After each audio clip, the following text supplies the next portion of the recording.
नमस्कार, स्वागत है आपका। पिंक सिटी देख रहे हैं आप। मैं हूं आपके साथ सुमित सुभाष गुप्ता। प्रदेश में निकाय और पंचायत चुनाव को लेकर सियासी हलचल तेज हो गई है। बीजेपी और कांग्रेस दोनों ही दलों ने चुनावी तैयारियां शुरू कर दी हैं। लंबे समय से टल रहे इन चुनाव के जल्द होने की उम्मीद जताई जा रही है। इसके चलते राजनीतिक हलचल प्रदेश में तेज हो गई है।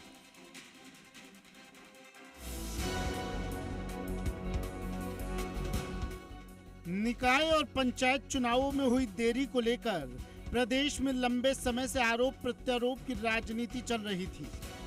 कांग्रेस लगातार सरकार पर चुनाव टालने का आरोप लगाती रही है।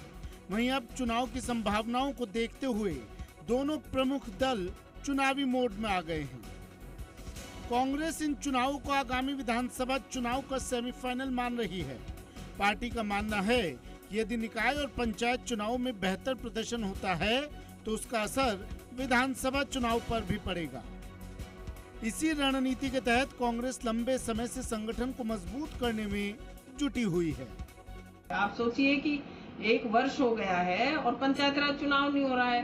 प्रशासन को अधिकार दे दिए सरपंचों के। भाई, गांव की जो सरकार है वो जनता को चुनने का अधिकार है, तो गांव का सरपंच बनेगा, जिला परिषद मेंबर, जिला प्रमुख बने, प्रधान बने, नगर निकाय के चेयरमैन बनेंगे, मेयर बनेंगे। तो बीजेपी की सरकार बिल्कुल फेलियर है, उसे हार का डर है और कांग्रेस पार्टी बिल्कुल मजबूती से तैयार खड़ी है कि डेट डिक्लेयर हो और पंचायत राज का, नगर निकाय का चुनाव हो। कांग्रेस पार्टी के नए संगठन, जिला अध्यक्ष और पूरी कार्यकारिणी बन चुकी है और मजबूती से तैयार खड़ी है कि कौन सी दिन तारीख डिक्लेयर और कांग्रेस पार्टी की जीत होगी, बीजेपी की हार होगी। कांग्रेस का आरोप है कि राज्य सरकार ने जानबूझकर चुनावों में देरी की क्योंकि उसे हार का डर था। अब चुनाव की आहट के साथ ही कांग्रेस ने अपनी तैयारियां तेज कर दी हैं।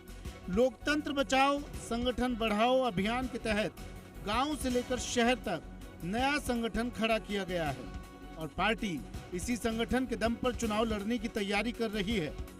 कांग्रेस ने वार्ड स्तर से लेकर जिला स्तर तक नई समितियों का गठन किया है। अभियान के माध्यम से प्रदेश भर के शहरों और गांवों में नए कार्यकर्ताओं की टीम तैयार की गई है। अब इन्हीं कार्यकर्ताओं को निकाय और पंचायत चुनाव का पहला बड़ा दायित्व सौंपा जाएगा। जहां तक तैयारी कांग्रेस पार्टी की बात है तो कांग्रेस पार्टी तो पहले दिन से तैयार है, लेकिन सरकार चुनाव नहीं कराना चाह रही। बीजेपी के लोग डरे हुए हैं और बार बार एक्सटेंशन मांगते हैं। पिछला जो एक्सटेंशन मांगा जनवरी में मांगा और दिसंबर तक का मांग लिया, तो कोर्ट भी मंशा समझती है। और अभी जो पिछली तारीख थी जो लेटेस्ट, उस पे अखबारों में हाईकोर्ट जज की फोटोज छपी और उन्होंने कहा कि अगर निगम चुनाव नहीं करा सकती तो हम करा दें। तो इतनी नौबत आ चुकी है। इस बार कांग्रेस केवल संगठन बनाने तक सीमित नहीं है, बल्कि नए कार्यकर्ताओं का डिजिटल डेटा भी तैयार किया गया है। वॉर रूम से पूरे चुनाव की मॉनिटरिंग की जाएगी।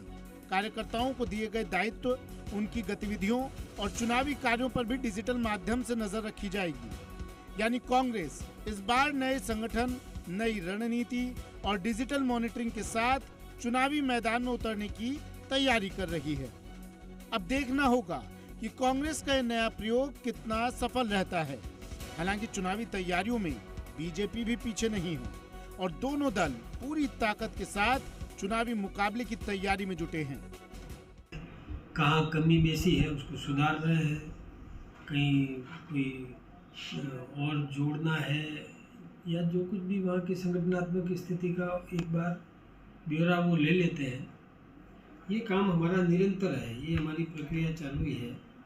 और जहाँ तक आपने चुनाव का पूछा, तो चुनाव तो जब हम पहले से ही तैयार थे और अब भी तैयार हैं। जब भी अधिसूचना जारी होती है हम चुनाव लड़ेंगे और जीतेंगे भी। प्रदेश में होने वाले निकाय पंचायत चुनावों को लेकर हलचलें तेज हो गई हैं। बताया जा रहा है कि जल्द ही निकाय पंचायत चुनाव प्रदेश में होंगे। कांग्रेस इस बार अपने नए संगठन के साथ चुनाव में जाने की तैयारी कर रही है। संगठन बढ़ाओ लोकतंत्र बचाओ अभियान के तहत जो नए कार्यकर्ताओं को संगठन में जिम्मेदारी दी गई थी, अब उन तमाम कार्यकर्ताओं को नए टास्क दिए जाएंगे, जिसकी मॉनिटरिंग कांग्रेस वॉर रूम से होगी। कैमरा पर्सन पवन के साथ विष्णु शर्मा, जी मीडिया, जयपुर।